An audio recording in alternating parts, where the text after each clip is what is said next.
Fala, piazada! Sejam muito bem-vindos ao mais um episódio do Melhor Volta.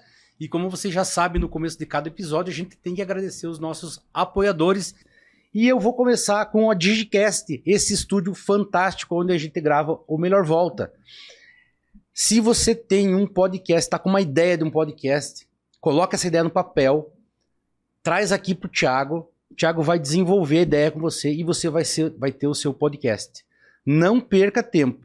Os podcasts estão pipocando por aí e talvez o seu seja o próximo. Então, vem para a Digicast. Quero também agradecer um grande apoiador meu, que é o Kart GT Pinhais.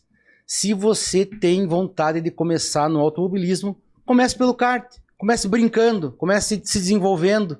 Fala lá com o meu amigo Rafael.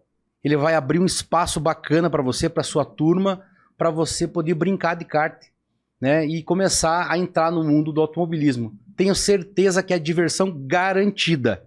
E ele vai achar um horário que seja da conveniência de vocês. Falando em conveniência, Rede Salvaro, abastecimento com combustíveis de qualidade, troca de óleo e check-up gratuito de 15 itens. Lojas de conveniência própria e franqueadas da AMPM. São 33 unidades em todo o Paraná. Baixe agora o app da Rede Salvaro. Lá você vai encontrar rotas para todas as unidades, controle de abastecimento, cashback, descontos exclusivos. Entre no app, gere seu código de desconto na hora.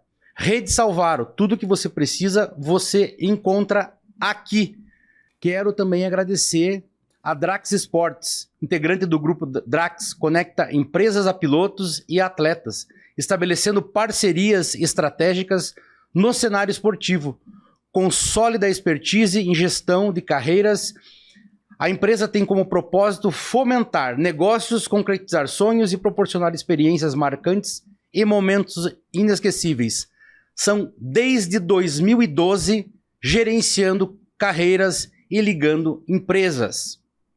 E se você quer também participar aqui na bancada do Melhor Volta como um apoiador, então procura lá no link da bio, tem lá o endereço para você entrar com o nosso departamento comercial e aí você pode trazer o teu produto, falar de automobilismo e a gente vai estar envolvido aí comercialmente e apoiando o Melhor Volta e o automobilismo do Paraná.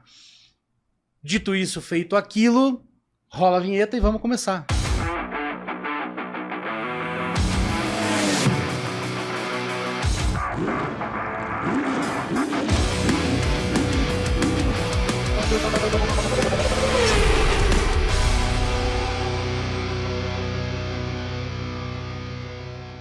Piazada, hoje eu vou dizer uma coisa para vocês. Hoje eu consigo realizar um dos meus sonhos de ter esse convidado aqui no programa. Convidado que eu tô faz uns 6 meses caçando ele.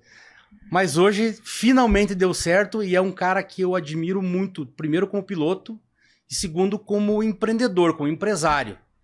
E aqui eu tenho a honra de trazer a Melhor Volta e de oferecer para vocês essa entrevista. Thiago Marques, seja muitíssimo bem-vindo ao Melhor Volta. Eu quem agradeço, Luiz. Primeiro, peço desculpa pela agenda corrida e a gente não ter conseguido falar antes. Gente sabe. Eu sabia que eu tinha essa pendência com você, mas pode ter certeza que a honra, o prazer é meu de estar conversando contigo. Afinal, eu acompanhei algumas entrevistas que você fez e achei muito legal. Tenho certeza que o nosso papo hoje vai ser muito bacana. Legal. Eu vou aproveitar para dar um recadinho, mas eu não posso virar para a câmera, eu tenho que virar para lá, né? Porque eu tenho uma outra ilustre presença aqui do nosso Regis Silva, jornalista automobilístico de gabarito, e que é muito amigo do Thiago. Quando eu convidei o Thiago, aceitou, eu falei, cara, eu tenho que chamar o Regis para vir acompanhar, para ver se eu não falo nenhuma bobagem, né? Então tá aqui o Regis, deixar um abraço para você, Regis, obrigado pela presença, e a gente toca junto. Deixa eu te perguntar já de cara, Thiago. Eu fui fui dar uma olhada na tua história. Você entrou você não fez assim uma carreira que começa no kart, você já caiu direto dentro do Stock Car. Então, Luiz, eu sempre falo que a minha história como piloto é uma história torta, né? Uma história errada, né? Porque eu não fui projetado, né? O piloto tem que ser programado desde criança, né? Desde 10, 11 anos de idade, ele já tem que estar focado, estar ligado num kartódromo, andando de kart, fazendo as atividades pensando em ser piloto, né? E eu não, eu sempre fui muito desde pequeno acompanhando, sempre amei automobilismo, mas acompanhava meu pai e meu irmão, era eu sempre o parceiro que ia em todas as corridas deles, inclusive quando o Tarso foi para fora do Brasil e em todas acompanhava ele, mas o meu negócio não era realmente ser piloto, né? Eu gostava, mas tinha outras prioridades, bagunça, festa, meninada, aí eu falava, olhava pro meu irmão e falava, cara, o que esse cara tá fazendo com a vida dele, né? Focado em corrida e tanta coisa legal aqui que ele tá aproveitando, deixando de aproveitar aqui no Brasil para morar fora do Brasil, para morar na Inglaterra, um país complicadíssimo de você conseguir viver, né? Então, para mim sempre foi olhava de uma certa forma, de um jeito crítico para tudo isso. Só que chegou um dia, eu falei, né, tinha 20 anos, falei, pô, pai, meu pai tinha equipe de Stock Car, né? Eu queria testar um carro aí para ver como é que é, né? Adoro isso. Sempre brincava de kart indoor, fazia essas coisas, sempre andava legal, via que tinha uma noção do negócio, né? E fui fazer um teste e ali eu descobri que era uma paixão que talvez estivesse meio presa em mim. O teste foi super bom, era no final de ano 2000.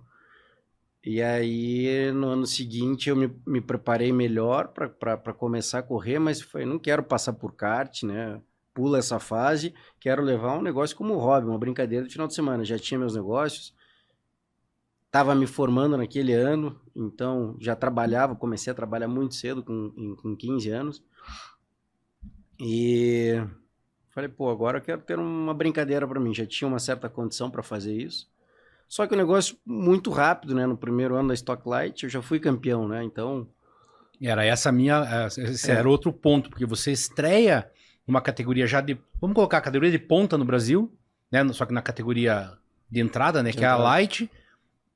Senta no carro e ganha campeonato. E foi num ano super concorrido, né? Eu disputei esse ano com o André Bragantini, com o Pedro Gomes, com o Thiago Camilo, com o Juliano Lossaco, era uma turma muito forte. E realmente, sentei no carro e deu tudo muito certo, né? Acabei sendo campeão já nesse ano, o que me obrigava na época a ir para a estoque principal no ano seguinte, né? E foi o que eu fiz, né? No segundo ano. Ou seja, você não pôde brincar, né? Depois de 8 corridas, 8 finais de semana ligado à corrida, eu estava na Stock Car, que era a principal categoria do Brasil, né? Então, o negócio aconteceu muito rápido, né? Então, e aí fiz um bom ano já na Stock Car principal, e isso me deu um contrato com Petrobras para 4 anos de contrato com Petrobras. Então, a coisa aconteceu muito rápido, né? Quer dizer, o sonho de qualquer piloto aconteceu com você, que não tinha, assim, uma pretensão gigantesca dentro do automobilismo. Tem um ditado, né, que eu acabei tendo muito mais oportunidade que talvez eu merecesse, porque realmente eu não fui preparado para isso, né? Claro que eu soube aproveitar as oportunidades, eu entreguei o resultado que os patrocinadores sempre almejavam, tanto que todos os meus patrocínios, historicamente, eram patrocínios que ficaram famosos, 5, 10 anos, muito tempo comigo, né? Então, tendo ano bom, tendo ano ruim de resultado, eles estavam sempre juntos, né? Eu tive Petrobras por 4 anos, depois CIMED por 8 anos, depois Riachuelo, depois Toyota. Então, tive grandes marcas, grandes envolvimentos. Alpina, durante 20 anos, ou seja, todos esses são... Militec também, né? Que é daqui de Curitiba, eterno patrocinador meu também. Mesmo eu não correndo, eu dou um pitaco nas coisas que ele tem que fazer ligado ao automobilismo, então é um grande parceiro. Então as coisas aconteceram muito rápido, realmente, né? Eu fiz 10 anos de Stock Car, depois fui para o Brasileiro de Marcas, com uma proposta muito boa da Chevrolet na época, né? Primeiro ano fiz de Chevrolet, depois que eu migrei para a Toyota. Fiquei 7 anos, depois eu fui para a Europa, corri de GT Open, né? E aí, nesse momento, o projeto Sprint Race, que eu tinha feito em 2012, chegou ali em 2019. Esse projeto já estava grande, né? A gente estava fazendo corrida, fez 2 corridas fora do Brasil, né? Uma Ainda você pegou uma fase de ser piloto e ser empresário, né? Que aí você tem que chegar uma hora que você tem que... Eu tentava conciliar, né? Tentava conciliar, mas correndo fora do Brasil, o GT Open que eu fui fazer na Europa, eu tinha que ir na segunda-feira para voltar na terça, ou seja, perdi uma semana. Isso foi me gerando uma turbulência muito grande, né? Eu tava já no limite para ter que optar por um caminho ou por outro. E aí teve a pandemia em 2020. Quando teve a pandemia, parou os 2 campeonatos, tanto o que eu promovia quanto que você quanto corria. que eu corria. O meu campeonato que eu promovia foi começar em 1º de agosto, que era o GT Sprint Race. E o campeonato que eu corria, aquele ano não teve, porque na Europa foi um desastre maior do que aqui ainda, né? Uhum. Então a categoria era uma grande categoria, praticamente não teve corrida, teve 2 ou 3 corridas, mas encolheu muito. E ali eu achei que era o momento, então, de eu focar realmente no meu projeto. Eu lembro que na pandemia, quando liberou, você fez de agosto para frente só, uma né? loucura. E foi assim, meio que para dar talvez até porque tinha patrocinador, os pilotos também tinham patrocinador, precisava ver o carro na pista, né? Exatamente. Isso a gente fez, você imagina, a gente conseguiu fazer 8 etapas nesse final de 2020, né? Que foi o ano da pandemia, né? Uhum. De 1º de agosto até 20 de dezembro. Então foi uma loucura. Loucura. Jamais eu conseguiria conciliar mais. E ainda mais numa proposta como era a tua, que você detinha todos os carros na tua mão, né? Sim. Que aí você tem que cuidar de todos os carros, você tem que a logística de todos os carros, a equipe com todo mundo. 100 e poucas pessoas envolvidas diretamente no processo, né? Na manutenção dos carros. E uma relação interessante de fazer, Luiz, que os carros da NASCAR, antes Sprint Race, GT Sprint Race, são carros de corrida.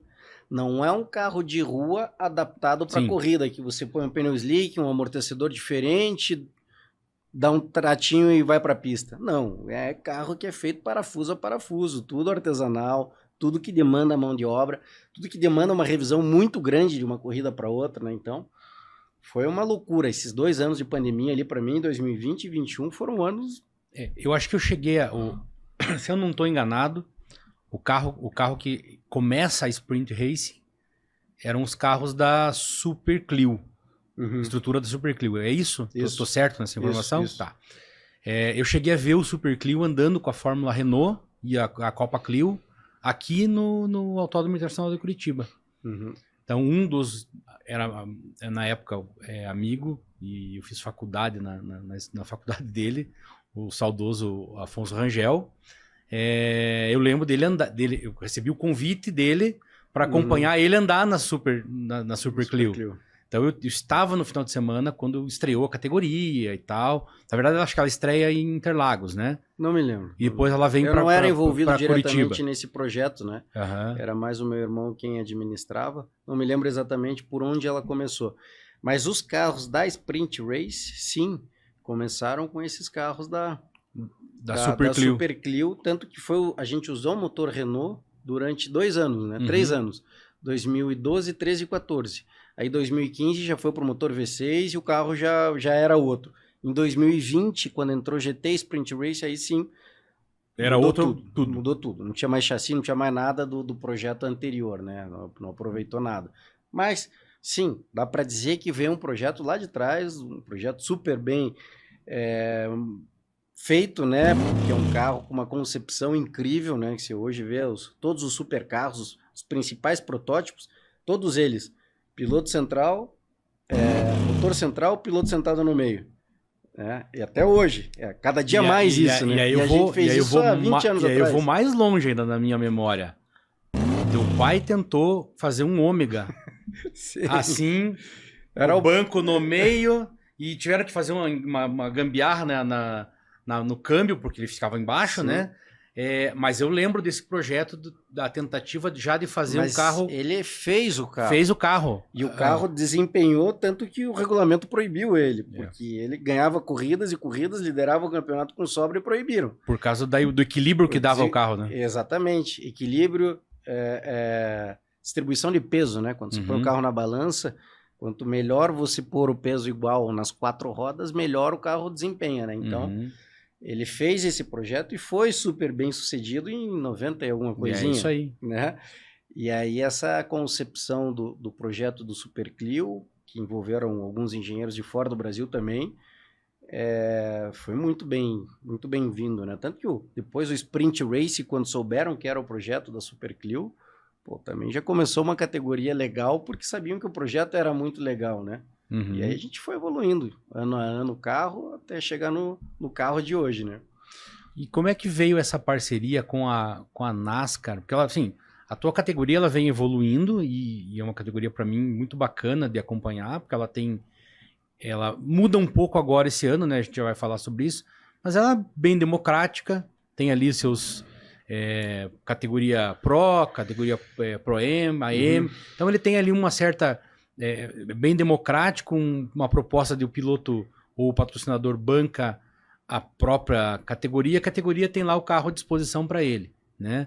E como é que chegou nessa ideia de fazer uma fusão aí, criar uma NASCAR Brasil? Olha que coisa maluca. Quando eu projetei o Sprint Race, para fazer essa categoria de Sprint Race, o Regi participava de perto nesse momento, né? A ideia era fazer uma categoria do piloto que sai do kart ou do piloto que sai dos campeonatos metropolitanos para engrenar num carro de corrida de verdade, para chegar na Stock Car. Então, era esse o meu público lá atrás, né? Uma transição da rua para... Tá precisando disso. O cara que sai do kart quer andar num carro pneu slick, tração traseira. Carro de corrida, pneu slick, tração traseira. Começa por aí. Né? Quando se fala em concepção de carro de corrida, claro, né? Claro que existem outras coisas, mas enfim, a base é essa.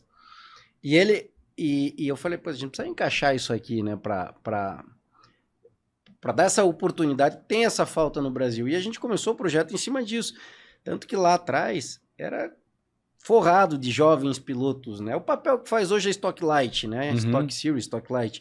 É só um molecadinho. Voltou a se chamar Stock Light agora por causa justamente desse apelo de Stock Series, antiga Stock Light. Então já chama de Stock Light de uma vez, né? Então, era mais ou menos essa função. E a gente cumpriu essa questão por muitos anos. Tanto que vários pilotos lá na época, Gui Salas, Pietro Rimbano, Gaetano de Mauro, tudo piloto de lá. Começaram lá na Sprint, né? Só que o campeonato foi ganhando tamanho em todos os aspectos, que quando chegou em 2019 eu falei, cara, acho que eu tô insistindo num público errado, essa categoria aqui já tá grande para eu ficar falando que ela é uma categoria de acesso, né? E aí a gente veio e lançou o GT Sprint Race, mas com uma concepção um pouco diferente, daí que a gente abriu esse conceito Pro e Pro-Am andando lá, né? E até M, Pro, Pro-Am e M. E ali começaram a vir os pilotos profissionais, né? 2, 3, cara que acreditou muito no projeto lá do começo foi o Thiago Camilo, o cara que ajudou, né? Que trouxe esse conceito para a categoria, e de lá para cá ela pegou realmente um aspecto de categoria profissional total, voltada para o patrocinador. Hoje os pilotos que estão fechados para 2025, eu não posso divulgar aqui o nome deles, mas eles estão divulgando dentro das suas equipes. É tudo piloto profissional que está vindo com patrocínio, né? Porque a categoria virou uma categoria final, né? Uma categoria claro, top já, né? Hoje, quando você fala em categoria forte no Brasil, você vê 3.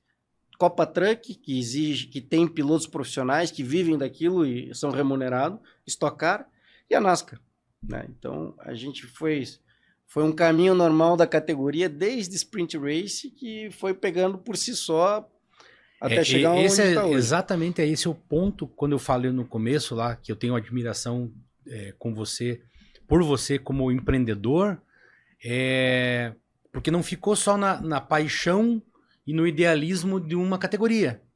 Você foi olhando o mercado e falou assim, bom, eu preciso caminhar para alguma coisa. né? E a categoria foi evoluindo, não só em termos de, eu tenho uma ideia, acho que vou mudar aqui, todo mundo vai acreditar na minha ideia. Não, você tem uma estrutura que foi crescendo ao entorno de patrocínio, de público, de piloto querendo andar. A minha admiração é que você sai de uma categoria que você vê assim, é uma lacuna para uma categoria final hoje. Uma categoria que o cara fala, não, eu vou fazer o meu caminho para chegar ali. Sim. Né? E não, eu vou na NASCAR para depois pular para outro lugar. Isso, perfeito. Né? Exatamente. Você conseguiu fazer a leitura exatamente do que eu estou falando.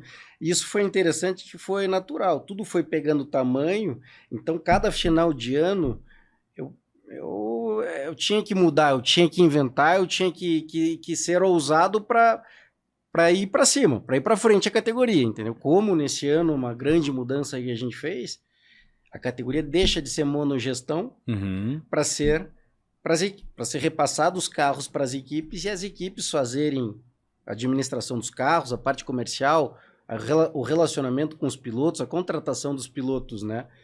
Então, hoje a gente tem as 4 principais equipes do Brasil estão dentro da NASCAR, que é a RC, que inclusive já tiveram aqui, né? Sim, o Meinha e a entrevista do Meio do Marcel, foi muito legal. Mateis, do Mateis com o Rodolfo, né? Full Time com o Maurício Ferreira. E a do Edson Reis. E a MX, né? Que tem o envolvimento do Edson, a MX com o Vogel, né? Que é a equipe atual tricampeão da Stock Car.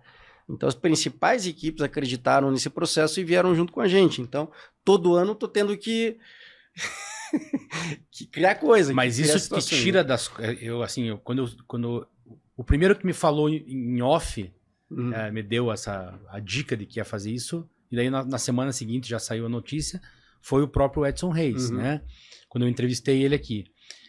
E na hora, sabe quando ele te conta a história, eu falei assim, cara, eu tô imaginando o peso que sai das costas do Thiago em termos de gestão. Sim. Porque você vira um promotor da categoria, muito mais liberado para ficar mais livre e para promover realmente a categoria do que ficar tendo que gerir, né? Os carros, a estrutura e tal.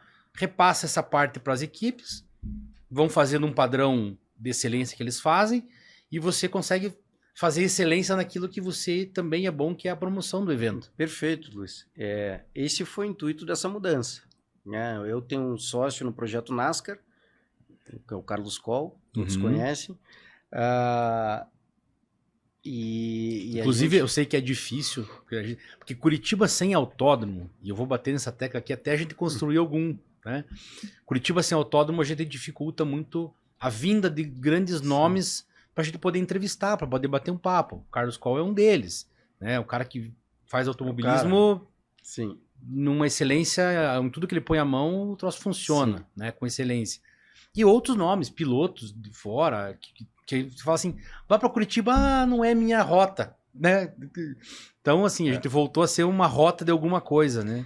A gente está fazendo mais ou menos o caminho que fez o Rio de Janeiro, né? O que era? O Rio era um estado forte de piloto, de equipes, de tudo. E de repente foi minguando, né? Hoje, se você pega piloto de alto nível no Rio de Janeiro, Cacá Bueno, não me lembro se tem mais, assim, deve ter. Carioca, não lembro. Mas você vê, sempre foi fortíssimo de bons pilotos, boas equipes. Ainda tem boas equipes ali em Petrópolis, mas daqui a pouco também saem de lá, né? Porque não tem um autódromo perto, enfim. A logística o problema não é o ter autódromo perto para as grandes provas, para as grandes categorias. O problema é a falta de pista próximo para as categorias menores. Desenvolvimento. Uma marcas, um turismo. Claro. Você começa, o piloto vem de fora. Você começa a restringir espaço do piloto daqui, né? E a gente tem, por natureza, o Paraná tem a formação de centenas de grandes pilotos, né? E só precisa de um autódromo. Perfeito. Então a gente não pode deixar o Paraná e Curitiba cair no esquecimento também, né? E ir para esse caminho do Rio de Janeiro, né? Hoje, certeza. Quando se fala até por coincidência, eu estava conversando ali, né? O Regi falou, não, Paraná, São Paulo, Rio de Janeiro. Cara, Rio de Janeiro não vai mais nada, cara. Não tem mais nada lá. que seja ligado diretamente ao automobilismo, né? Você não tem poucos pilotos, tem poucos patrocinadores, não tem mais autódromo.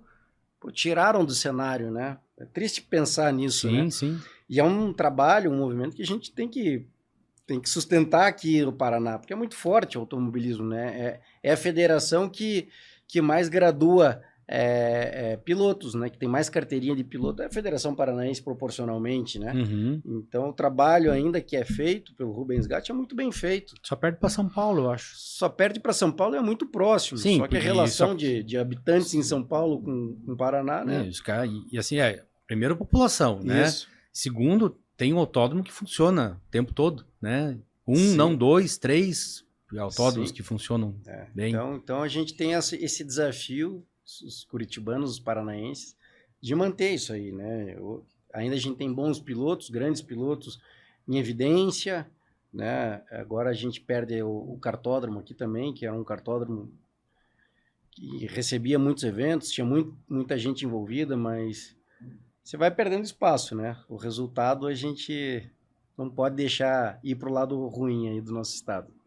E como é que foi agora começa uma nova trajetória na NASCAR Brasil, né? Eu tenho aqui uma das pessoas que entrevistei, amigo meu, o Dr. Rômulo Molinari, andou lá com vocês, não sei se volta a andar esse ano, mas como é que vai ser esse ano a questão da prova? Muda essa questão da gestão, mas muda carro também? Não, o carro para 2025 é o mesmo, muda a gestão das equipes, mas a promoção é feita por mim e pelo Carlos Coll. Na verdade, a empresa do Carlos Coll chama Mais Brasil, ela quem promove a NASCAR e a Truck, a Copa Truck. Para 2026, a gente vai lançar um projeto novo, né? A gente já está desenvolvendo desde o começo do ano passado um carro novo, já está na pista, já está treinando, então para 2026 esse carro entra. E com mais novidades, né? Então a gente já está planejando 26 no começo de 25, né? Eu acho que esse talvez tenha sido assim o grande negócio para o sucesso, sabe? Sempre olhando mais na frente, com os pés no chão, sempre com planejamento, sabendo onde a gente quer chegar, né? Com o próprio, de novo falando o nome dele, com o Carlos Coll, eu falo 3 vezes por dia com ele, planejando. Estruturando, o que vão fazer aqui, o que vão fazer lá, como é que vão fazer, quem que vão contratar, onde é que vão pôr, como é que vai ser as equipes, como é que vai ser isso. Ele se envolve, ele conhece muito também da parte técnica, ele tem um relacionamento com as equipes, então a gente consegue compor de uma forma legal, mas sempre pensando... E com bastante antecedência, né? Sempre com antecedência, né? Nada de inventar moda em cima da hora que não funciona. É porque isso também prejudica quem vai se envolver com isso, né? Se você não dá tempo para a pessoa... para as equipes, para conseguirem tempo hábil para poder se envolver com isso, prejudica também. Então, sabendo que vai ter lá na frente uma mudança, a coisa dá-se tempo para isso desenvolver do jeito certo, né? E a coisa acontecer com excelência, porque senão corre-se o risco de você lançar alguma coisa e ter que mudar na metade do caminho. Exatamente. E aí pode ter um esvaziamento aí de uma categoria que não é a ideia, né? Não, acho que o automobilismo no Brasil é muito forte. É muito forte. Tem espaço para todo mundo. Você vê todas as categorias cheias. Você vê grid da HB20 cheio, grid da Porsche cheio, ou seja, um público da Porsche, grid da Stock Car cheio, grid da NASCAR cheio, grid da Truck cheio. Você vai lá no Campeonato Paulista, que tem os categorias de radial, pneu radial. Marcas, né? Turismo. Isso, né? Os turisminhos cheio, 70 carros largando. Mercedes cheio, né? Então tem muitos nichos de pilotos e o Brasil atende perfeitamente. Eu acho que o espaço é muito grande de piloto brasileiro e é muito envolvido. O brasileiro em si ama o automobilismo, né? É o futebol e o automobilismo, né? Então... Eu acredito nessas duas paixões aí que são mais fortes. O futebol, ele é indiscutível. Sim. A gente vê aqui pelas visualizações. Tem outros podcasts aqui na casa, né, na Digicast. Um de automobilismo, que é o meu, e um de futebol. De futebol, o número de visualizações ela é infinitamente maior. Sim. Mas a gente tem aí um certo apelo, e eu fui para Interlagos, eu vi essa paixão nas pessoas, muito das pessoas, dos pilotos, das equipes, do público, de fato é realmente uma paixão. E eu acho que um fator que é importante deste ano agora, principalmente de um retorno a se reacender essa paixão, é a presença do Bortoleto no grid da Fórmula 1. Com certeza. Ele traz ali sozinho, e eu repito aqui, sempre falo para os nossos ouvintes aqui, telespectadores, não sobrecarregar o Bortoleto com uma expectativa de resultado. Só o fato de ter um piloto entre os 20 pilotos de um grid de largada da Fórmula 1 já é um sucesso, já é um privilégio absurdo. Com certeza. Né? Resultado, cara, vai acontecer, tem umas mudanças para esse ano, talvez as equipes fiquem um pouquinho mais equilibradas, mas mesmo assim, é muito dinheiro envolvido em equipes grandes, mas só de você ter um piloto ali, novamente um brasileiro, já é uma coisa fora do comum. Sim. E isso, por si só, movimenta todo o automobilismo. Eu acho que sim, eu concordo. Todo o automobilismo. Eu acho que é legal, eu conheço o Gabriel desde pequenininho, né? Porque o Enzo Bortoleto, o irmão, ele corria na Sprint Race ali no ano de 2014 a 2016, não me lembro dos anos exatos. E o Gabriel ia, né? Isso há 10 anos atrás, ele tinha 10 anos de idade, então... E ele foi um dos exemplos de piloto raríssimos que ele fez isso, que eu falei que eu não fiz, que eu fiz errado. O kart... O kart, com 12 anos, ele fez uma coisa que eu não sei quantos brasileiros já fizeram, mas ele foi morar fora, sozinho. Ele e o Fran, que é o pai do Gaetano, que cuidava das coisas dele, ele foi morar na Itália, sozinho, com 12 anos de idade. Olha... O nível de profissionalismo. Olha o nível de foco. De foco que ele tinha. Então, pô, até me arrepia, porque isso é muito legal, entendeu? Então, ou o cara quer ser para chegar lá e tem toda a base, já partindo do talento que ele tem o talento, tem a base e fez certa, se envolveu com as pessoas certas lá no começo. Conheço muito bem o Francesco, conheço muito bem o Lincoln, o pai dele, né, e o Enzo, que é um amigo meu pessoal. Então, eles fizeram os caminhos certos para chegar lá, né? E o menino, a criança, né, falou assim, eu vou ser piloto, então eu não vou ter a festinha, eu não vou ter as namoradinhas, eu não vou ser o bonitinho da escola, não fez vou o que ser... teu irmão fez. Fez o que meu irmão fez. Fez o que teu irmão então, fez. Poucos e aí, que chegam lá, né? E aí eu já vou lançar, eu falei isso com o Regi no dia que ele veio fazer, eu falei assim, eu tenho uma admiração muito grande pelo teu irmão, pela forma com que ele se desenvolveu na Fórmula 1 e infelizmente teve ali uma situação de empresariado ali que fez ele escolher sair da Fórmula 1. Mas para mim seria um dos grandes pilotos do Brasil se tivesse continuado na Fórmula 1, né? E depois, assim, acompanho o trabalho dele e já faço o convite através de você para ele vir aqui falar de Mantiqueira, né? Eu acho que é uma das ideias novas que o Brasil precisava em termos de automobilismo, de estrutura, de pista. Teu irmão faz as coisas ali com muita excelência também, ver pelos carros que ele produz, pela estrutura que ele tem lá. Então fica o convite para ele vir aqui também no programa para contar a história dele. Mas o Bortoleto fez exatamente isso. Ele foi o foco direcionado para a Fórmula 1 sem desviar. Largou tudo. E foi. Meu irmão, se eu não me engano, com 12 anos de idade, ele foi num nutricionista, o cara falou, ó, comer carne vermelha demora a digestão, não faz bem para um atleta de ponta. Parou de comer carne vermelha com 12 anos. Entendeu? Esse é o foco, né? Cara, é isso na vida dele, tem que ser isso, é isso, acorda pensando nisso, vai dormir pensando nisso, e para chegar lá é isso, e tem que ter um cara esperto empurrando, como fez o meu pai lá na época, como fez o pai do Gabriel, sabendo conduzir a situação, né? E deu certo, foram 2 exemplos que chegaram lá, né? Sim. Deu certo, o ideal seria ele estar lá por vários anos, até hoje, se duvidar. Sim. Né? Mas, enfim, por N razões não deu certo, não foi o final, o desfecho que ele gostaria. Mas eu acho que o fato de chegar lá e da forma que ele chegou, e eu acho que é da forma que talvez o Gabriel, não sei exatamente como foram as negociações, é um mérito enorme, que é chegar por competência e não por dinheiro, né? Porque Sim, com muito dinheiro chega. Sim. Com muito dinheiro dá para chegar até hoje, mas é muito dinheiro. Com muito dinheiro dá para comprar equipe para correr isso. num banco. Isso. Banco é meu e acabou. É isso, né? aí. Então a gente sabe que o dinheiro ainda faz muita diferença, né? Cada dia menos, mas conduz a coisa do jeito que precisa, né? Hoje as equipes com orçamento limitado precisam de pilotos que dão resultado, né? Para conseguirem as verbas que eles recebem no final do ano de televisão e verbas de resultado e pontos no campeonato.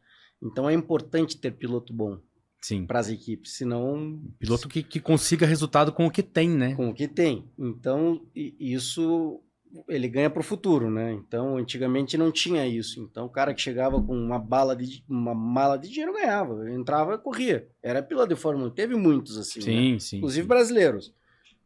E vários outros aí que a gente viu, até 5 anos atrás, aparecia um nome esquisito lá, um Mazepin da vida, um Alex Young,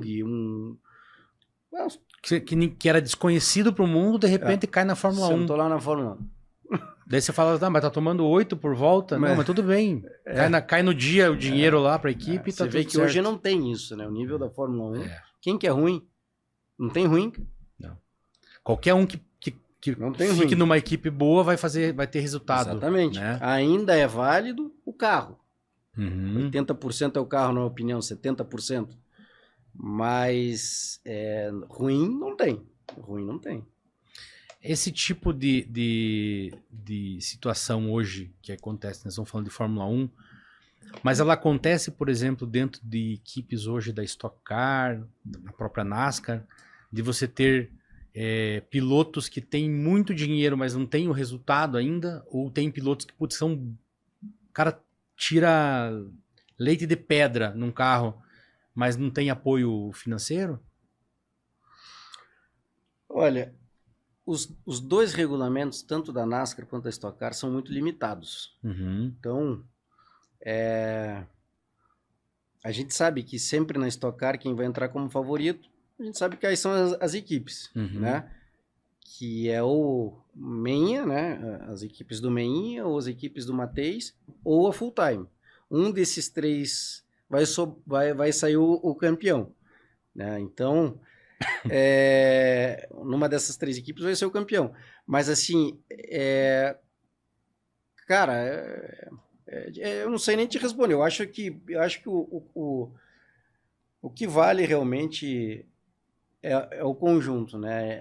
É estar na hora certa, ter a capacidade, fazer a escolha certa e pôr em prática. Talvez vou fazer uma análise diferente aqui. Por exemplo, esse carro da Stock Car, ele evoluiu aí durante quase 15 anos. Sim. Mesmo carro, as equipes conseguem, talvez essas grandes equipes acertem melhor aquele carro, porque elas evoluíram melhor, trabalharam melhor aqueles carros.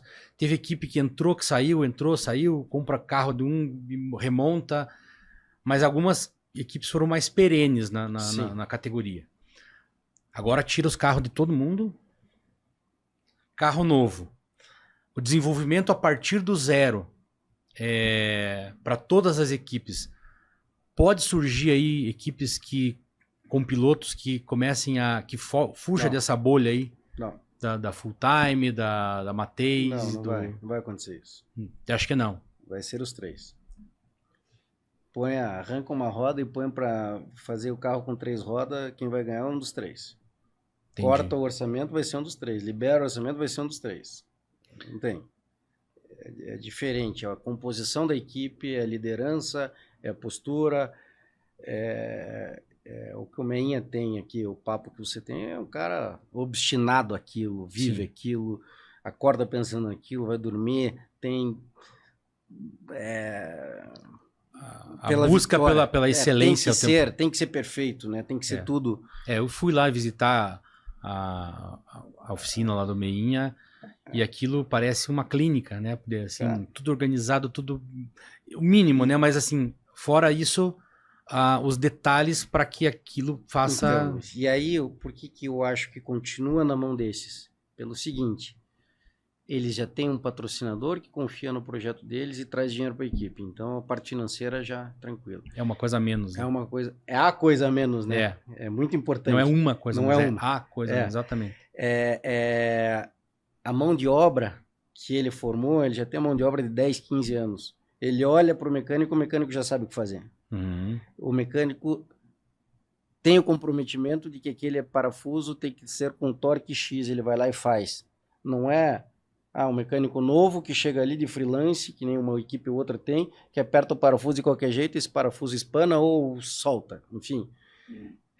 O piloto que já está ali dentro dessa estrutura, geralmente são pilotos de muitos anos. Né? Você pega o full time com o Maurício, quantos anos ele está com o Rubinho? Desde que ele entrou lá, acho que uns 10, 12 anos já que ele está na Stock Car. Sim.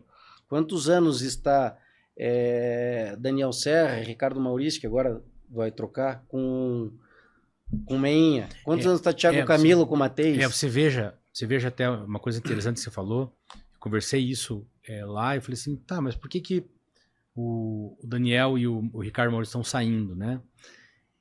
E aí eu senti assim que às vezes você tem aquela dupla há muito tempo e chega um momento que você não consegue mais extrair dela a informação, porque já está tão no habitual da excelência da equipe que não tem novidade mais. E aí precisa, às vezes, você renovar para você ter um diálogo, uma comunicação que seja diferente, uma pessoa que instigue mais, que de repente é tão excelente o negócio... Que acomodou. Que acomodou. Acomodou numa excelência, num nível muito alto. E às vezes você precisa mexer aquilo para que você tenha... Para que a equipe volte a olhar assim, pô, tem um piloto novo, eu preciso mudar a minha forma de comunicação, eu preciso ajustar para eu ficar mais excelente. Né? Às vezes com aquela dupla que estava ali, você já... o vocabulário já extinguiu e você não consegue avançar mais. Certo. Mesmo que sejam pilotos de um gabarito campeoníssimos. Só que às vezes chega num ponto assim, tá, mas o que eu posso melhorar? Mas nesse ponto, não sei como. Nesse aspecto, Luiz, acontece uma coisa que, às vezes, e dando sequência no teu pensamento, quando eu tinha 10 anos de Stock Car, cara, chegava nas corridas, eu já não aguentava mais aquilo, sabe? Porque eram os mesmos carros, os mesmos pilotos, as mesmas pistas, as mesmas equipes. Então, de repente, você começa a perceber que o piloto acaba perdendo um pouco, sabe? Aquele entusiasmo, aquela emoção de estar no grid, de querer fazer. Cara, aquilo ali foi, ano a ano, aquilo ali foi virando muito, muito rotina para mim, sabe? Não, e talvez foi me incomodando. E isso é natural, eu acho que é para qualquer piloto, né? Tem piloto que tá ali há 20 anos, 25 anos, 15, sei lá. E como você falou, você ficou 10 anos, às vezes o mecânico chega, o chefe da equipe fala assim, e aí, o que precisa? Não, tá bom. Mas às vezes você podia trazer ali mais uma informaçãozinha que ficou para trás, né? Um conjunto, né? A gente tá falando ali dos 3 nomes e é evidente que o nome do Vogel, que é colocado, hoje está na estrutura do Matheus, né? Não é que foi esquecido, para mim, tá claro. Mas ali tem um conjunto de engenheiro versus piloto que praticamente são imbatíveis, né? Nos últimos 4 campeonatos, o Gabriel ganhou 3, não ganhou o 4º por uma decisão desportiva que até hoje ninguém concordou assim com as decisões aplicadas na época e sobrou para ele, mas não acho que seria o caso também. Mas é o conjunto perfeito, é o conjunto que está dando certo. Pode ser que daqui mais 3 anos, 5 anos, essa dupla, piloto versus engenheiros, percam esse encanto pelo negócio. Talvez o Gabriel já esteja com uma cabeça querendo ir para um outro campeonato nos Estados Unidos, talvez o Vogel e o Kiko, que é quem faz o carro dele na Stock, também, sabe, já cansaram do negócio. O Vogel está lá há quantos anos? O Vogel está 40 anos lá na Stock Car. Então... Não, e é uma equipe de ponta, mas nada impede que uma equipe se esforce e chegue, daí começa a ganhar, de repente o cara fala, opa, a gente precisa mudar aqui, senão... É o que a gente espera, né, Luiz? Eu acho que é legal, né? Vir gente nova, né? O negócio não pode ficar na mão do Meinha, do Matheus, com 60 e poucos anos, 70 anos que eles devem ter, próximo disso. Senão o Stock Car passaria a ter 10 carros para cada equipe e largaria com... Mas tá quase nisso, né? Cada um acho que tem 6. É. 4 ou 6, né? Acho que o Matheus tem 6, né? E aqui o... E o 64, 64. Né? Então. O Polenta vai ficar parece que com 4 também. Então, o Polenta é um nome novo. O Polenta é um nome novo, a fim de fazer, cheio de ideia, um cara trabalhou lá atrás, já na Action Power, né? Gente que trouxe ele para o automobilismo. Depois, quando a Action parou, o Polenta foi junto com o Meinha, que o Meinha trabalhava na Action também. Então, o Meinha levou o Polenta na estrutura deles e ele fez o Meinha que fez o Polenta, né? Então, é um nome que pode vir forte, né? Outro nome novo, o Thiago Meneghel aí, né, da TMG, um cara esperto também. E essas junções, por exemplo, o Kaká junta com a Chiarelli, né? Chiarelli. E vão ficar lá com 4 carros também. O Kaká já pensando talvez ali, vai andar num carro, no outro já vai ser chefe de equipe, já começa uma transição aí de... isso é difícil, né? Acho que demora um tempo para amadurecer a ideia. O Kaká trouxe um ótimo engenheiro, que é o Gui Ferro. É um cara que sabe fazer. O Carlão Chiarelli, que é da equipe também, um cara que tem bastante experiência. Mas até você montar todo esse tabuleiro para colher resultado... não, ele tem um... É um caminho longo. É um caminho longo. Eu não sei se o Kaká vai ter pique para ver isso aí funcionar lá na frente, entendeu? Essa é a minha opinião, né? Sim, eu acho que... Mas de qualquer forma, assim, o automobilismo, ele vem... Eu senti, assim, à medida que eu fui começando com Melhor Volta e fui tendo essa abertura, esse espaço dentro dos autódromos e o contato com as pessoas, eu vi uma ebulição um pouquinho mais efetiva do automobilismo, né? Então vejo ali, ó, a Stock Car forte, mas vi realmente, assim, o que me chamou a atenção foi a mudança que a NASCAR trouxe, do interesse de pilotos de ponta, né? E talvez aí seja a grande mudança agora, porque você tinha ali categorias dentro da NASCAR, e agora você volta para as equipes, e as equipes não, talvez, ainda tem essas categorias diferentes, mas as equipes nas suas gestões vão querer colocar pilotos de ponta, né? E vai ter janela, banco para esses pilotos. Sim. Né? Muito embora você veja, por exemplo, um Gabriel andando na Stock, andando na Porsche, na Porsche andando faz as 3, né? Faz as 3, né? Ganhou as 3, inclusive. Tá, vamos tentar trazer ele aqui para ele explicar como é que ele faz isso, né? Porque o cara o cara, né? Hoje o Gabriel é o nome do automobilismo, turismo nacional. O Gabriel é um piloto completo, no sentido de, para mim, o que mais chama atenção, ele é um piloto rápido, é um piloto focado 100%. Se você seguir ele na rede social, você vê que o cara é um desses aí que também não faz outra coisa, tá obstinado naquilo ali. Mas ele tem uma qualidade de corrida que é fora de série. É incrível a capacidade de entrega que ele tem numa corrida. Se ele larga em 18º, o carro tá ruim, não tá legal, vem remando, ninguém vê. Chegou em 6º. Sabe, aquele cara que... Não desiste. Não.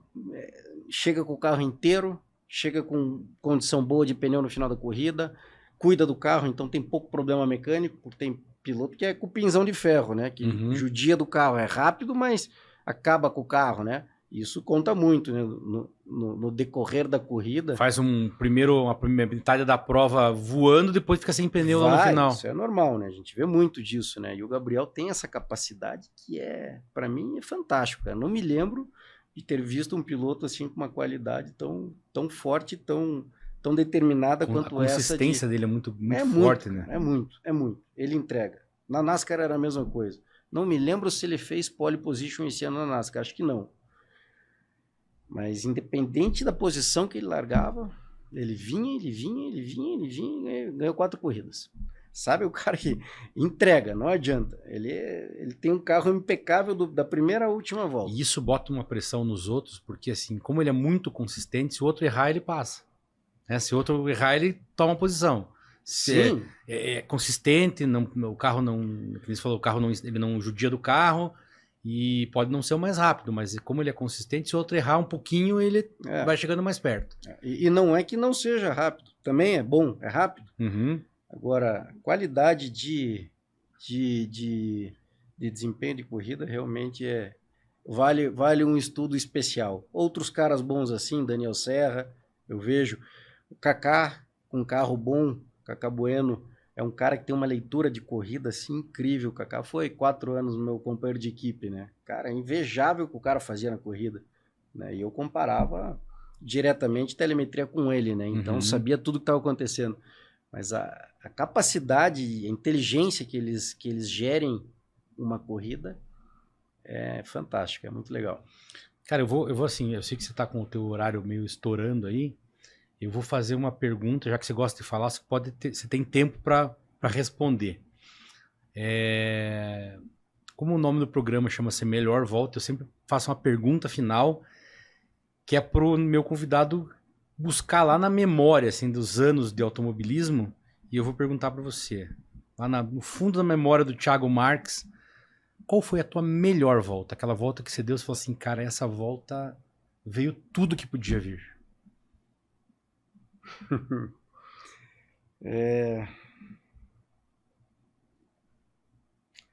Cara, isso é difícil, né? Porque toda vez que você entra para um treino classificatório, você sempre sai com essa sensação de que... Você entregou tudo.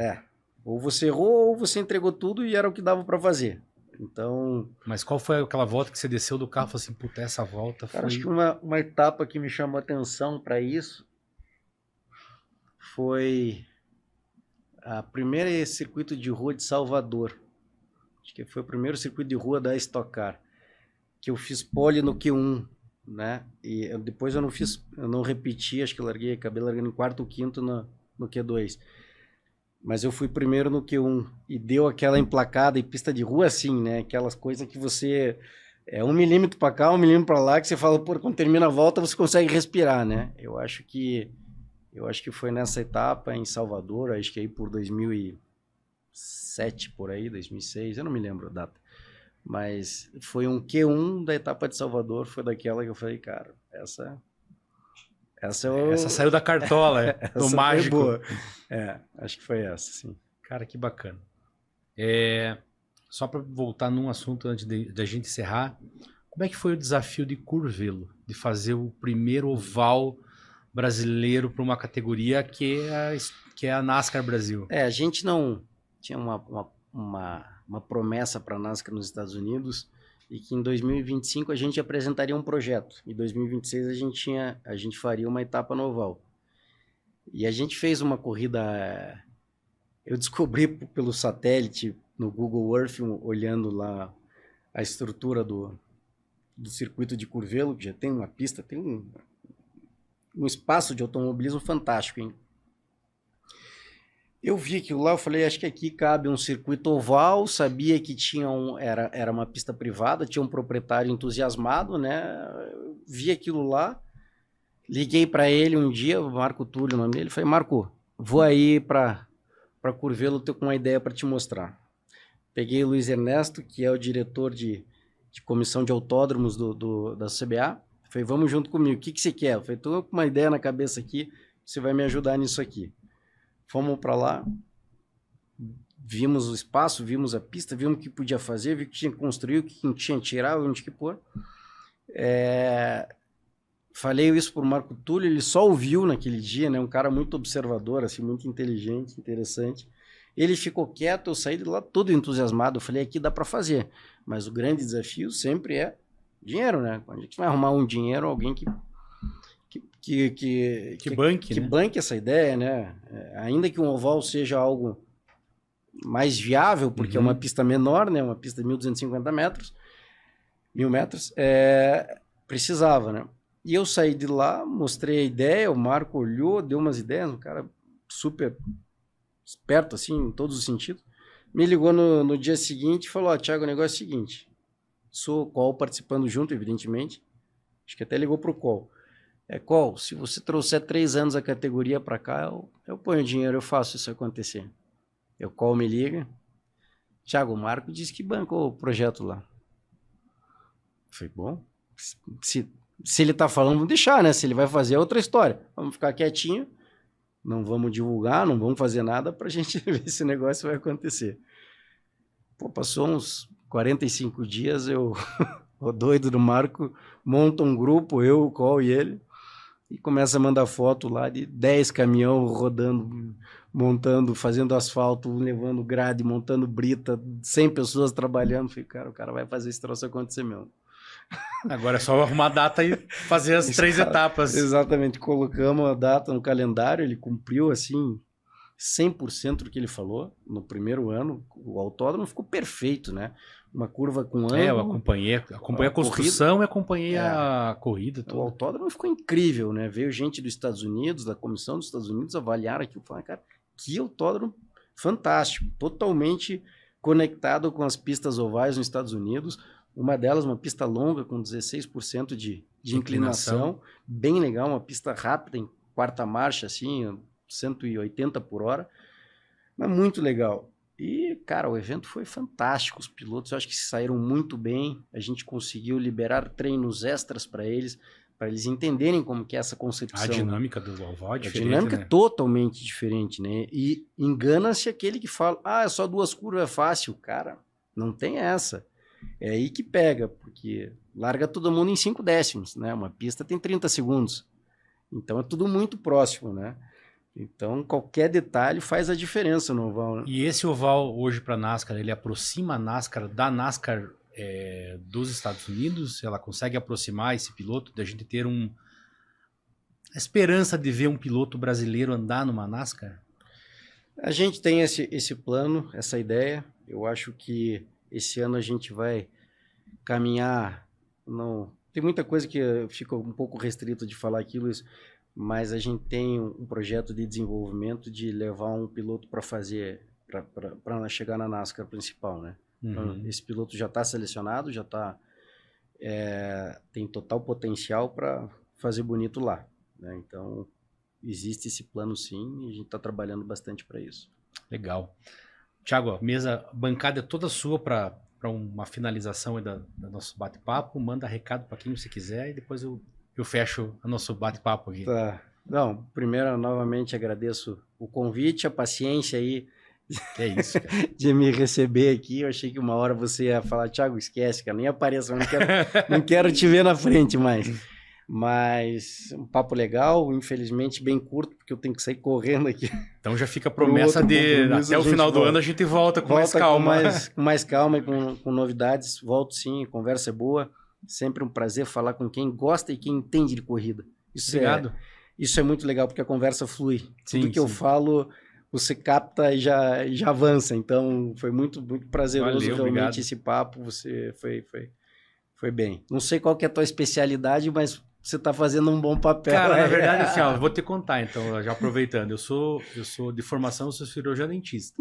Olha aí, por isso que conhece o Rômulo. Só que eu sou um apaixonado por automobilismo desde 83, 84, quando eu comecei a acompanhar velocidade da Terra ainda. Olha lá. Né?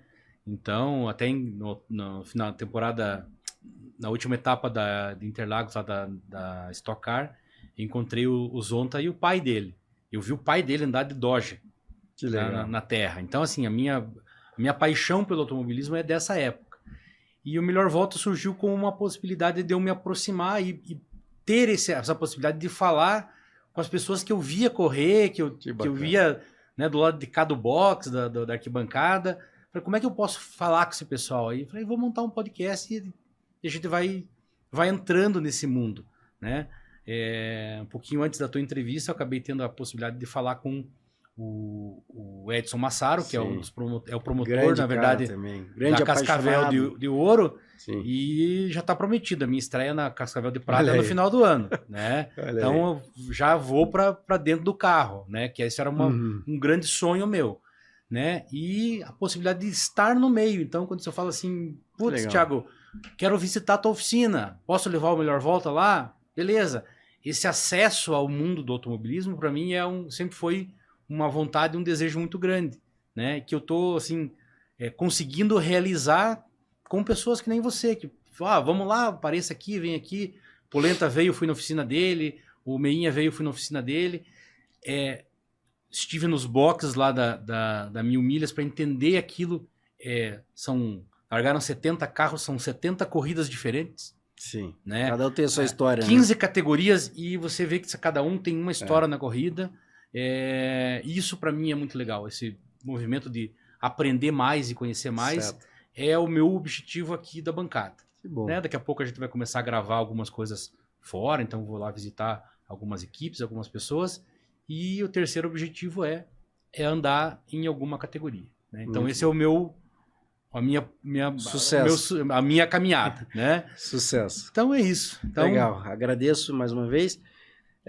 Acompanhar aqui, percebi já no começo da entrevista que você está voltando, direcionando muito para o automobilismo paranaense, né? Envolvendo pilotos. A gente tem grandes pilotos hoje esse ano na NASCAR. Eu sou um bairrista, né? Então, assim, eu percebi já no começo a brasa, ela vem principalmente para o Paraná, Santa Catarina e Rio Grande do Sul, né?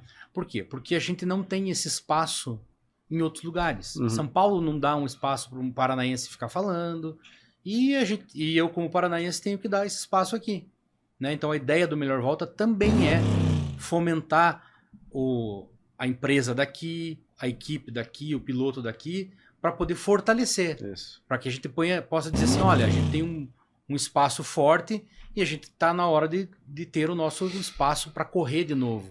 Perfeito. Né? Então a ideia é essa, nem que a gente tenha Sucesso para você, para o programa. Obrigado.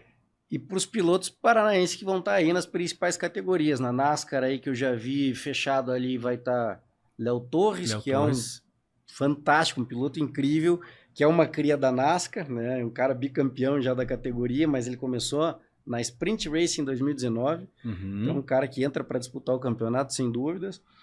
Júlio Campos, né? Gabriel Casagrande, que mora em Curitiba, acho que ele é Pato Branco. Dos pilotos paranaenses, é isso. Depois tem Gui Bax, que é do Sul, do Rio Grande do Sul. Mora em Santa Catarina, mas Vitor Gens também. Então, é uma turma forte, Felipe Toso... Muita gente boa ali o Arthur Gama, da nossa região. Que é do Rio Grande do Sul também. Arthur Gama também, deve voltar para a NASCAR esse ano. Pelo que eu estou ouvindo falar por trás, assim, ele... Mas já ganhou a vaga foi campeão da... Ele provavelmente faça as duas categorias, a Stock Car e a NASCAR esse ano. É o que está na mira dele, pelo menos, né? Então, tomara que dê certo. Vai ser bem-vindo e é isso aí. Legal. E para você que ficou até agora aqui acompanhando essa entrevista sensacional com esse cara fantástico, um baita do empreendedor, um baita de um piloto, Thiago Marques, segue lá já o Thiago Marques, segue a NASCAR Brasil, principalmente, acompanha lá os eventos, já se inscreve aqui no Melhor Volta e nos vemos no próximo episódio. Um abraço.